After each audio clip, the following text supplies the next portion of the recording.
Sorry about that. For New Jersey OEM, our role is to coordinate training and events. All the local towns, they submit in these activation deployment reports. So whenever there's an event going on, they'll submit that information to us, and we maintain those records here. Our resource and equipment support.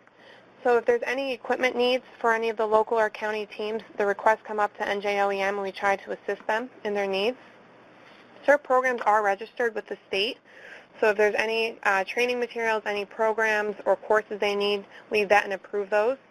And we try to provide a communication channel, so between the local, county, and state.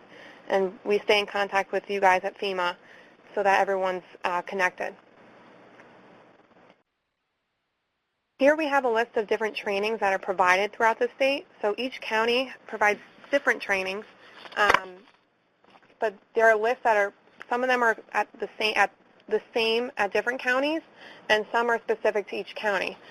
So the bloodborne pathogen, the bleeding control, effective communications, the ICS 100 and 700 are all classes that are, you see, universal across the state.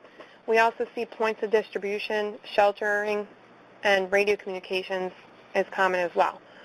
So these are a list of them. There's about 170 CERT or teen CERT programs in New Jersey with about 27,000 trained CERT personnel, and individuals join either local or county CERT teams, depending on the location. For operational for CERT, so what you guys will see CERT doing throughout the state, they'll be assisting with road closures, a good relationship with their Office of Emergency Management, their police department, their fire and EMS. They assist with the road closures, barricades, crowd control, and parking. If there's a medical incident going on at an event, they'll usually be there to assist with that, and they'll be calling the first responders in. In some communities, they also assist with the equipment maintenance, and they'll be participating in their EOCs at the local or county level and take non-emergency calls. If there's field communications, they do participate in certain towns, and in some communities, there's even search and rescue. For the drills and exercises, there's been a bunch that they've done even just recently, whether there's Port Authority exercises at the airports or the active shooters with the PATH train. I know if there's local mall training as well, they'll participate as role players, and they've also assisted with riot control, rapid deployment force training as well. So the NJOEM CERT bag, this is the bag that goes out to all graduates of the CERT program in New Jersey. It's provided by NJOEM. These are a list of the equipment that is in it. So once they graduate, this is the bag they're going to get, and then once they go on to a local team, can be more equipment. So equipment for activations, it really depends on the location and what their role is in that event. But such as Camden County, they receive helmets, the tech lights, the yellow vests, shirts, webbing equipment. You can see here they even have the CO detectors, handheld thermal cameras, GPS compasses during activations. And in Bergen County, they previously equipped the members with backpacks, the headlamps, to go to these teams so that they have them during deployments. And many teams provide shirts and reflective vests as well to their members. So in New Jersey, one of the big missions of CERT is sheltering. So you will see that a lot of CERT personnel have American Red Cross shelter fundamentals and shelter management training. Throughout the state, you'll see that if they're doing warming centers or charging stations, CERT is there to participate as well. So there's always something for everyone in CERT. NJOEM had provided trailers throughout the state. There's 120 trailers that are out throughout the state. There's CERT trailers, the flood response, mass casualty. You'll see here, for any of the teams that are active that had gone out, and trailers were awarded at different times throughout the years. So, and they were stocked with equipment for deployments.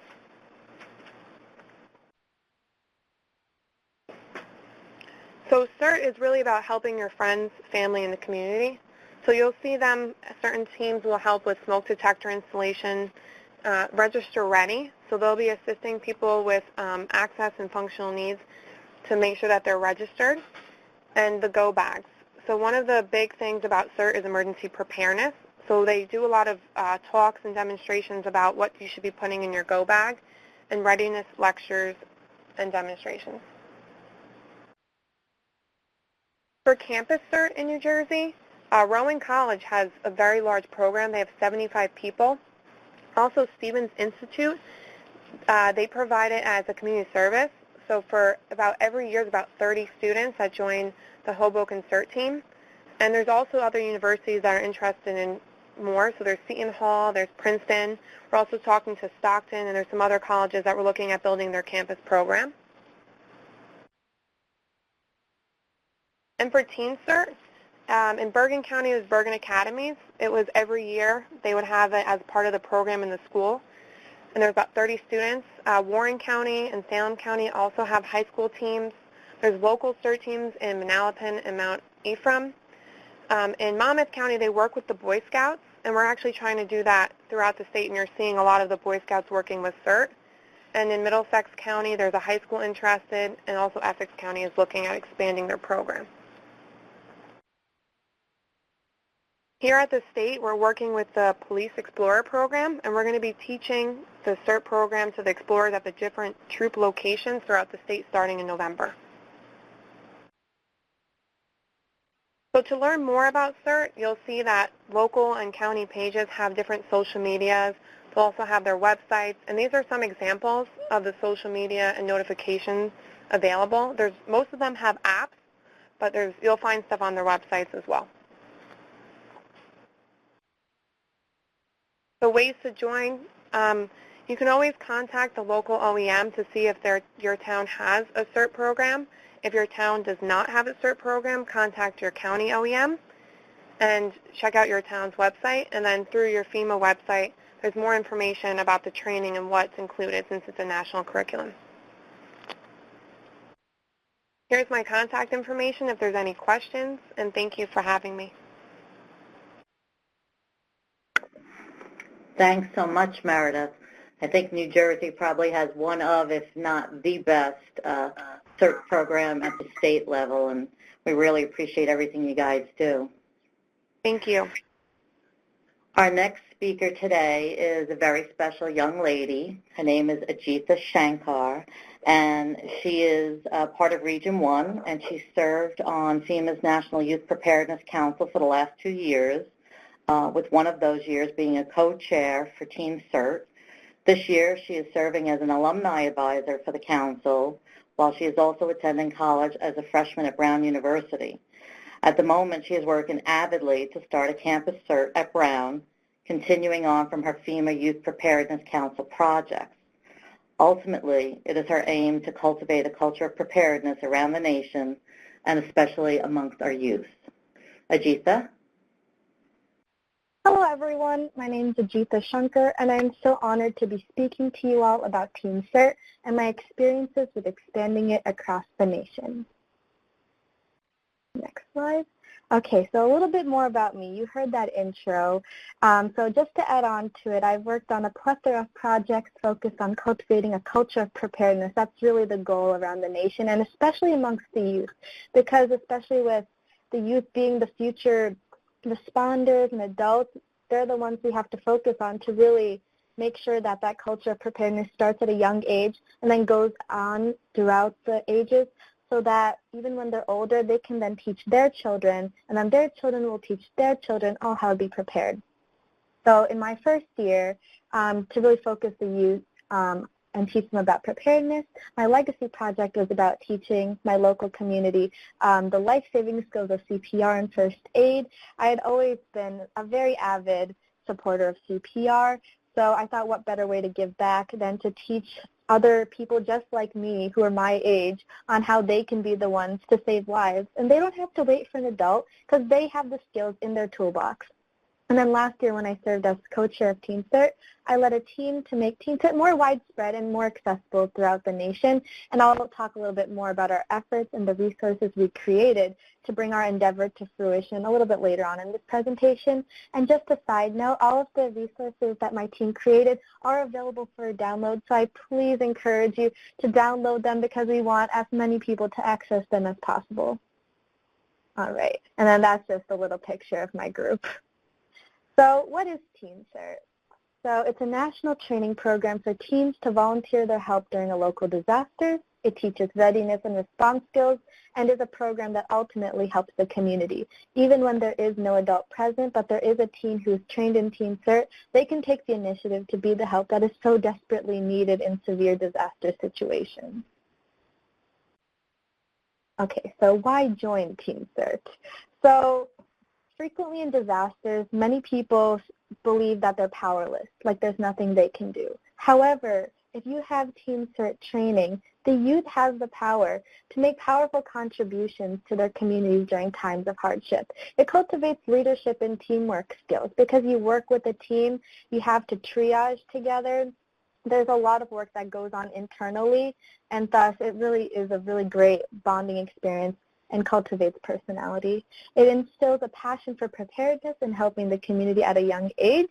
So going back to what I was saying before, we're really starting young, and hopefully if the youth is interested in preparedness and passionate, that'll definitely translate as they get older, and hopefully the goal is they'll pass it on. And one of the things I love about the CERT program is that it's continuous.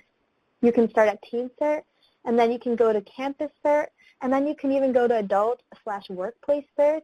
There's always a place for you to keep on doing the things that you love with CERT.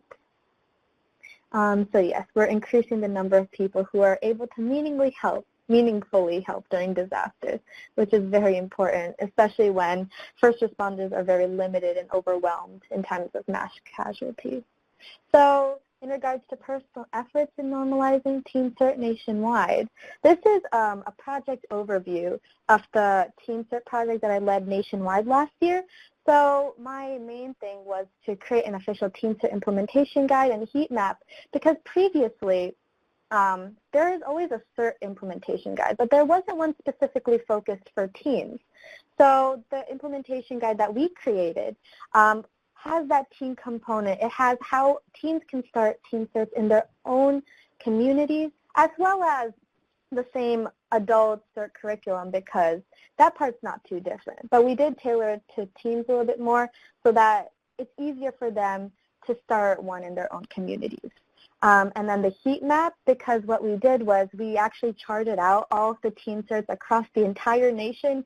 Took a little while, but we got it done. So that is also available to check out. So you can actually look at our list and see how many Teen CERTs are available in your state, and then maybe you can contact them. And what else did we do? Yes, we also supported fellow Teen CERT programs by running trainings of our own to certify more people. So I actually added some pictures of the resources that we developed so you can get a little idea of what we did. So this is 4 pages of our Teen CERT implementation guide. So we basically touch all of the corners that the CERT guide covers. I know right now the curriculum is getting revamped a little bit, but we'll also send out a revamped version of that as well. But for the time being, this one is pretty comprehensive in what Teen CERTs can do. And it's also nice to flip through, because I know after you take the training, it's been a while. So it's a really good refresher as well, because it goes into detail on what you should do to be safe if there's a fire, how you can help during search and rescue, and also how you can help patients and interact with them emotionally, because how you make a patient feel really sticks with them far beyond the initial contact. So this is our Excel sheet where we literally chart it out, and we put contact information for the Teen CERTs that are available in each state, and the ones that are in red are the ones that have less than 2 Teen CERTs, because that was a big thing that my group wanted to do. We wanted to see which states had 2 or more and which states had less, and then we'd specifically focus on the states that had less than 2 and try and maybe encourage them to start a couple more, because certain states are definitely disaster prone, and I was shocked to see that they don't have Teen CERTs. So that is locations that we would definitely focus our efforts on. This is our heat map. So based on the intensity of the green, you can see which places have more Teen CERTs, which places have less. To be honest, Region 2 is doing pretty well for itself, but as I always say, the more Teen CERTs, the better. Yes, more about the Excel sheet. Another resource that we created are Teen CERT pamphlets. So these are a great resource that briefly summarize what the program is about, how you can get involved, and I really think they're great to just pass out maybe like a local fair, maybe your local library, just to really inspire interest in this amazing program. I also added some pictures of the Teen Cert trainings that my group ran. So this was actually in Louisiana. But what my fellow teammate did is she got together a group of kids who were interested in learning Teen Cert, and she actually taught the training along with her local sheriff county, and they were actually able to certify just that many more Teen Cert members into the U.S. nation. And that's always exciting to see more members, because the more help and the more youth out there able to respond in a disaster, the better. And I love the training because it's very hands-on. So you read in a book like the skills that you have to perform, and then you actually go out and do it. So the hands-on portion is very likable and very interesting. Okay, so this slide I think is the most important because many of our youth believe that it's hard to start a Teen Cert, and maybe they don't have the resources. So I just wanted to touch upon how they can, or maybe how you all can help them start Teen Certs in your communities, if there isn't one already. So the first thing that is of the utmost importance is to find a champion who is willing to help facilitate the Teen Cert and care for its members, because this is your point person who's going to have your back when you go talk to other people, like maybe to the school board or the Board of Education. Like they're the person who's going to have your back, and you really need that person behind you. Another thing is to clearly write out the purpose and scope of practice that your Teen Cert will be doing, because certain states have different requirements on what Teen Certs can and cannot do. So I believe it's really important to chart that out beforehand and make sure you don't vary from your scope of practice, because that way when you go and present to maybe your local school board or maybe your church, any local community organization, they can see you know exactly what you want to do, and this is how you're going to do it. Definitely secure a location and a source of funding. I know certain counties have grants that maybe you could apply for, but that funding to really get like the CERT backpacks and stuff is really key. Definitely a little plug for my implementation guide. Read it. It has a lot of information on how you can start it up, and then it's just a really great refresher to review the skills that you learned. Yes, ensure that you comply with your state's rules. This is very key because you want to be safe when you help people. And so it's really important to abide by your state's rules. Look at all of the multitude of resources FEMA has published on its website. I was looking through it the other day, and I'm really just so excited that FEMA has published like presentations and literally so much resources. If you just go out there and Google it, you're sure to find something that you need if you want supplementals to the resources that I've provided in this webinar. And find a CERT trainer who's willing to certify you. And if you don't have a CERT trainer nearby, what a person can actually do is they can become a CERT trainer. There's a program called Train the Trainer, I believe, and you can actually send someone, train them to be a CERT trainer, and then they can come and train the rest of the community. So I think that would be amazing because now you also have a community member who can train everyone else. So Train the Trainer, I definitely recommend that program if you're interested. Yes, so my personal plans for the future is that I'm now the alumni advisor for FEMA's Youth Preparedness Council. So I'm working close with both the National and the Region 1 Council on their projects.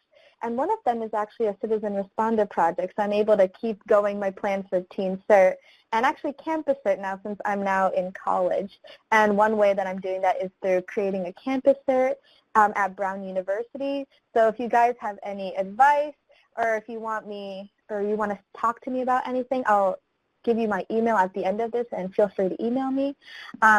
Also keeping up with the work with certain emergency preparedness procedures.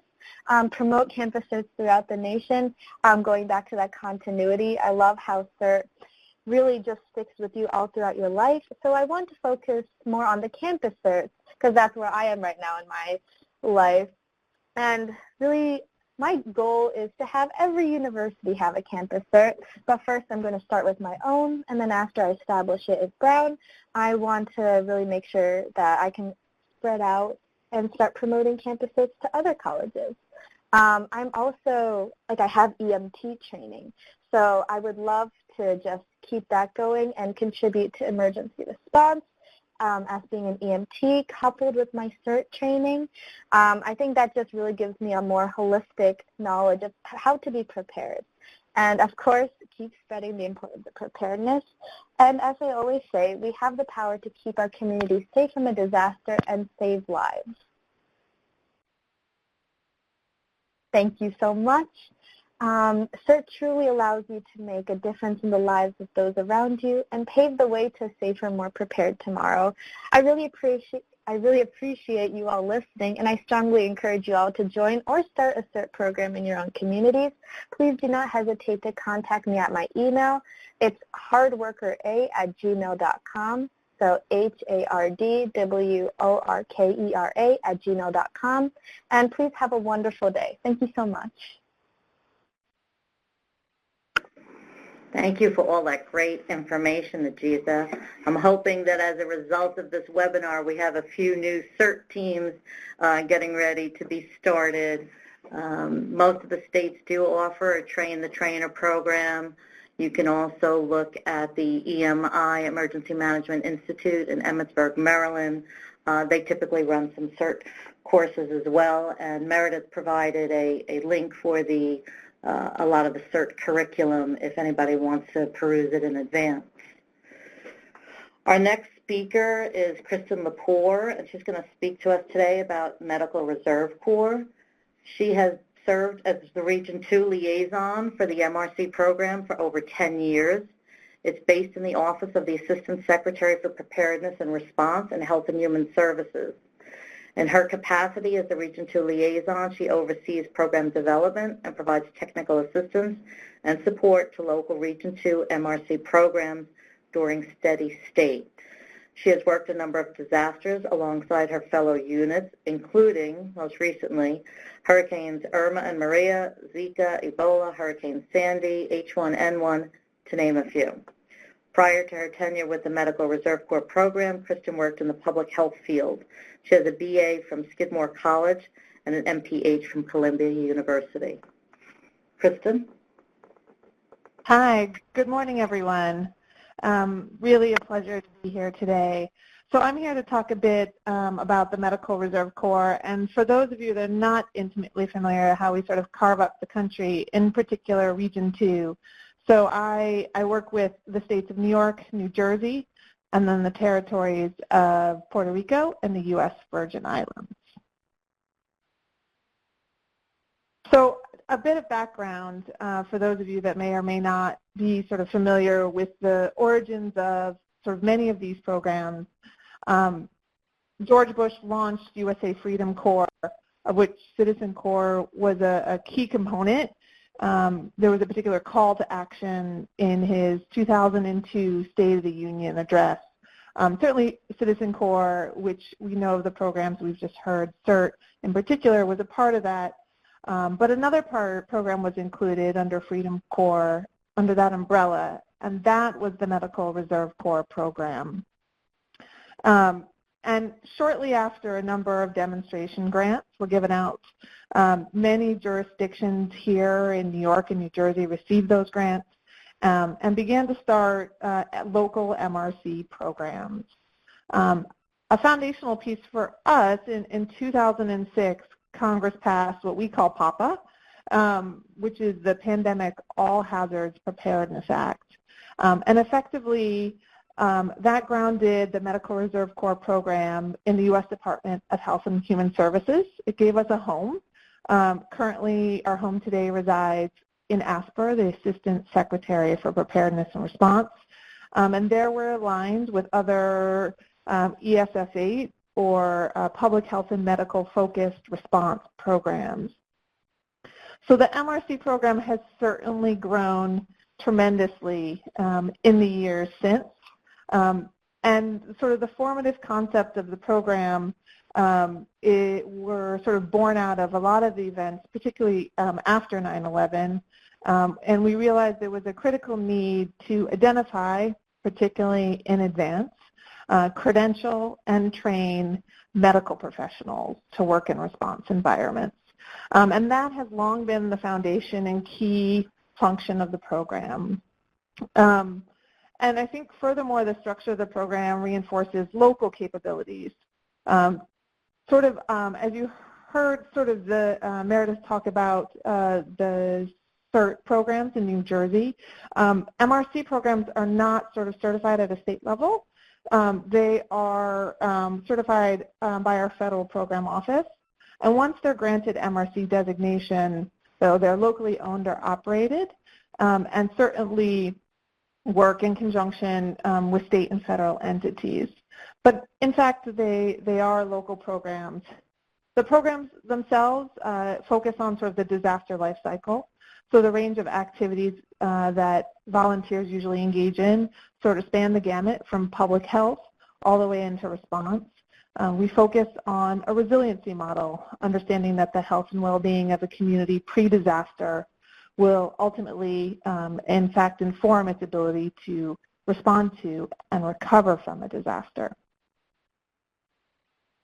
So mission and vision, the MRC mission is to engage volunteers to strengthen public health, emergency response, and community resiliency. And our vision as the national MRC program is to develop and sustain that network of active MRC units. So how do we go about doing that? Well, first and foremost, we provide a lot of technical assistance and support. There is one of me in every HHS region, of which there are 10. And my principal responsibility is to support MRC development in the region. We certainly develop a lot of tools for units to use. We're also able to provide from year to year a small bit of funding that units avail themselves of. So the map of the MRC network. This is a little bit small, but to give you a broader picture, currently today, literally today, there are 906 MRC units across the country that are registered. And with those 906 units, there are 190, a little over 190,000 volunteers rostered. Now, I will say most of those units are housed with local, particularly county public health entities. Those are generally the sponsoring agencies for MRC programs. I will also say, if you look at our sort of MRC cadre, it includes both non-medical and medical professionals. We have a sizable chunk of non-medical, but of the medical professionals rostered in the MRC, by far, nurses are the single largest professional group. They are our bread and butter of the program, and they've done a tremendous amount of work across the years working for local communities.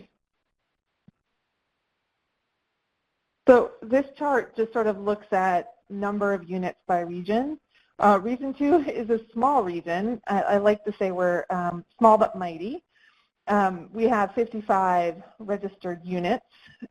Again, in New Jersey, there is an MRC unit in every county and some municipalities. In New York State, probably about 3/4 of New York State is covered by an MRC unit. And then there is one MRC unit for the territory of Puerto Rico and one for the Virgin Islands. Now, I mentioned the sort of small but mighty. If you look at the number of volunteers by region, in Region 2, we're in sort of the top 5 across the country. Again, we have a little over 23,000 volunteers here, and many of them, I think we get a sizable bump from New York City that runs a very large Medical Reserve Corps program.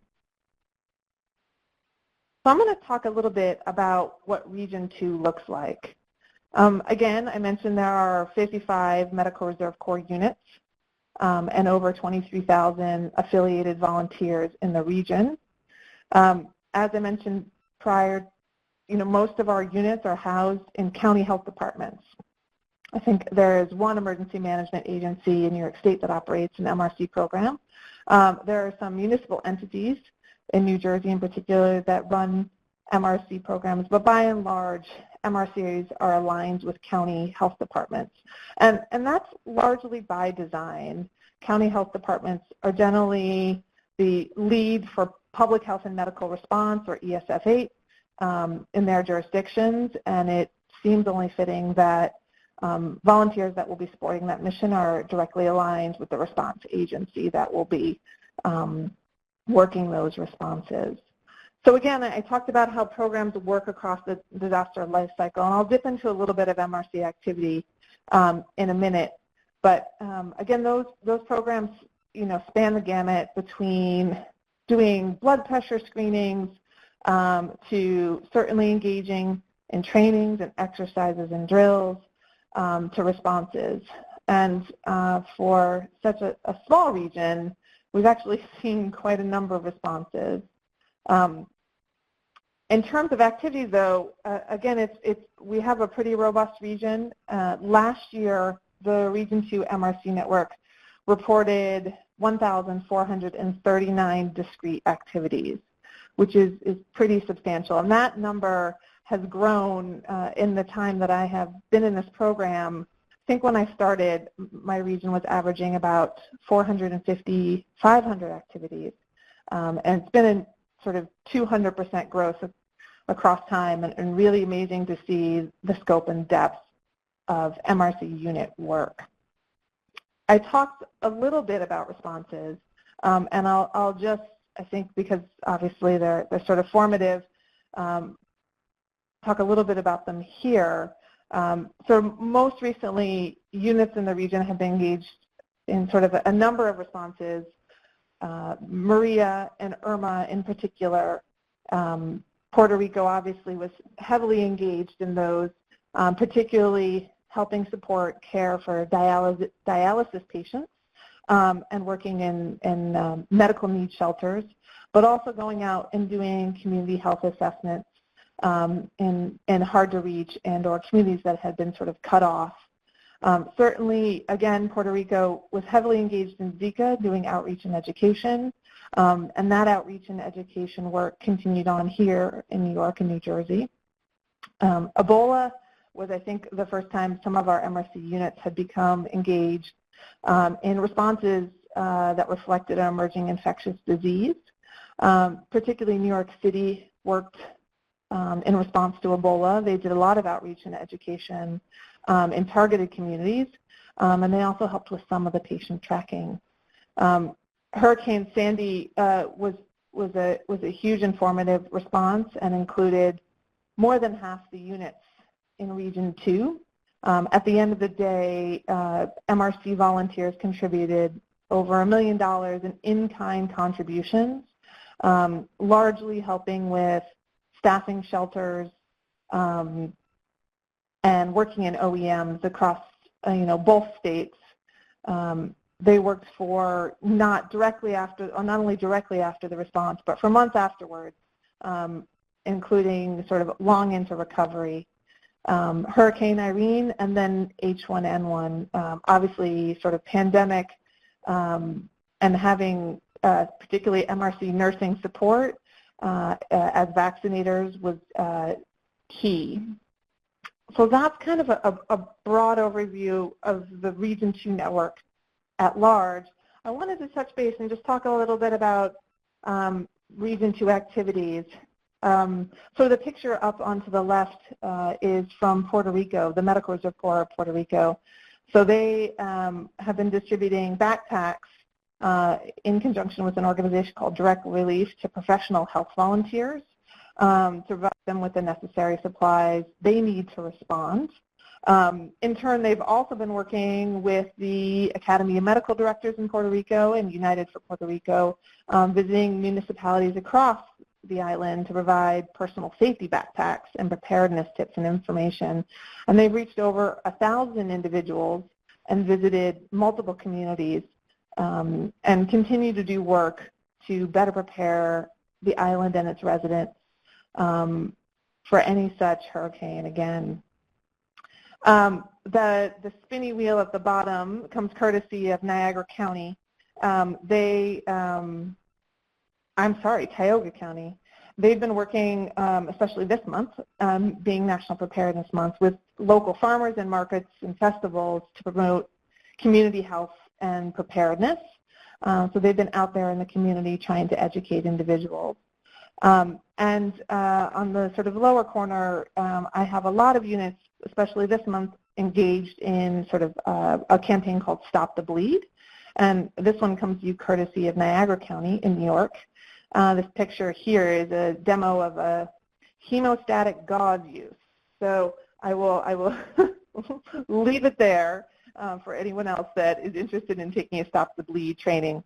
But obviously, there's a broader need to teach care for sort of acute injuries in today's time, and I know a lot of the units are engaged in that today. I also wanted to make sure I touched on sort of the overlap between MRC and CERT. Again, you know, MRC is a program on the Health and Human Services side of the house, and CERT resides in Homeland Security in FEMA.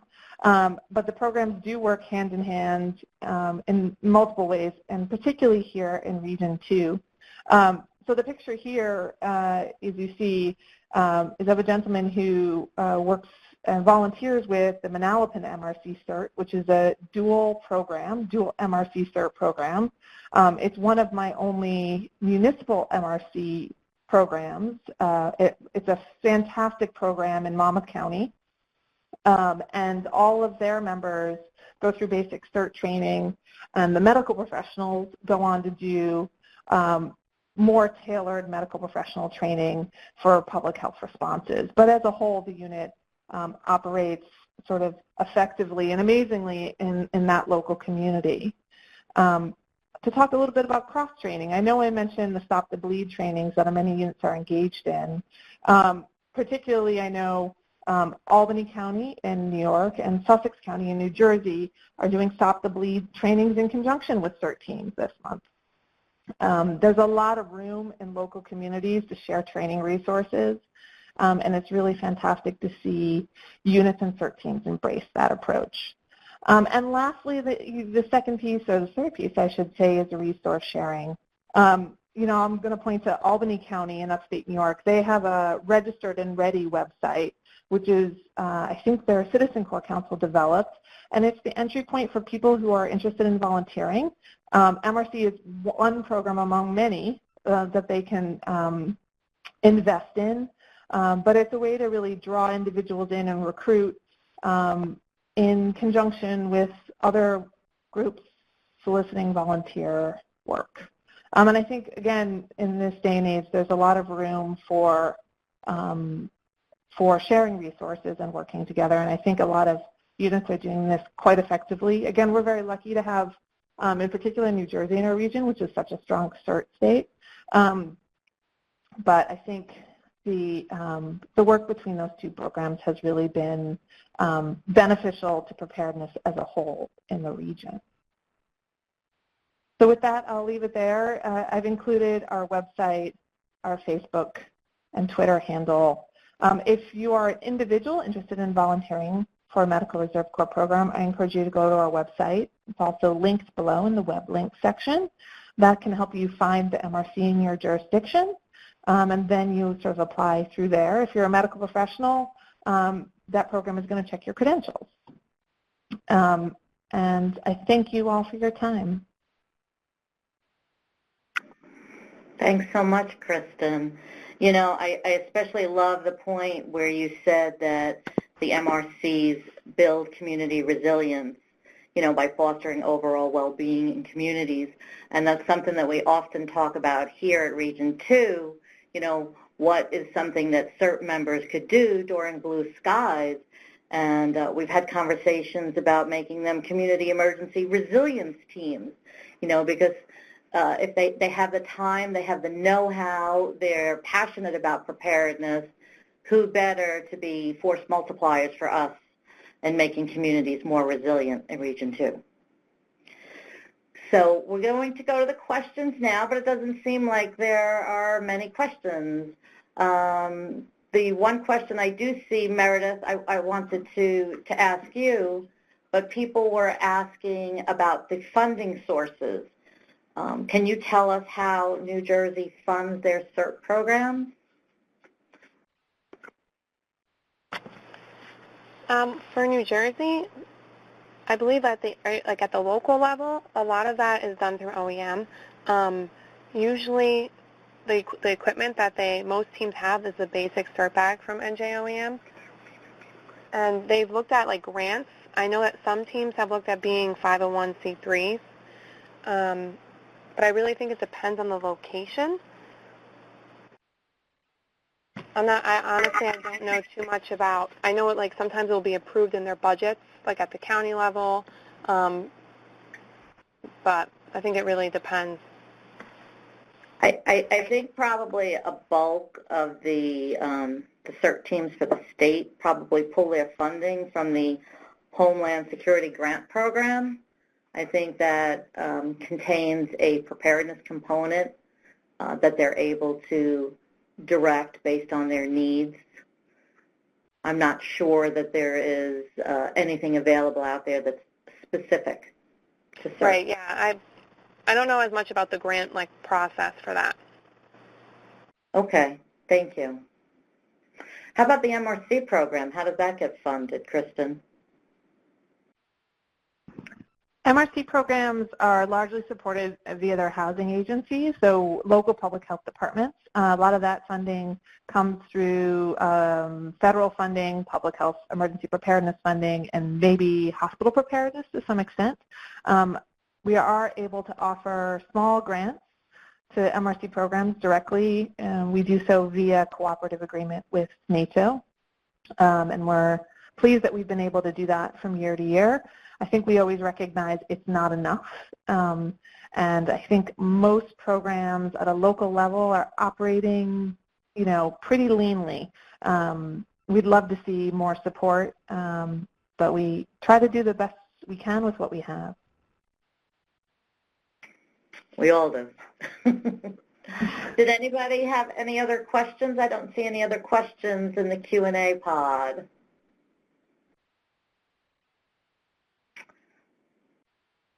They're only showing Teen Cert items, not the 3 PowerPoint presentations. Zola, all 3 PowerPoint presentations are available for download, correct? And we do post the link for the recorded webinar on the Region 2 page. If you go to FEMA Region 2 and you go to the Preparedness Division, you'll see a tab that says Individual and Community Preparedness Webinars. And it usually takes about a week or so, but we post the links for all our webinars there. And the full presentation, it is in the files pod. You do have to scroll down a bit. And it's called CERT Teen CERT MRC Webinar Final. Right, I see it. Okay, were there any other questions? Well, if not, then I'm going to turn it back over to you, Zola. All right, thanks, Debbie. So I just wanted to get your feedback. We have a very brief poll. Thank you, everyone, for joining. We had great audience participation on this webinar, but we would like to know what you think, and we want to get your feedback. So we ask that you just take a few minutes to complete the short questions you see on your screen before you disconnect. And I will leave the screen up for a few more minutes. And you can also continue downloading the resources from the Files pod and the Web Links pod. So thank you again, and enjoy the rest of your day. Thank you, everyone.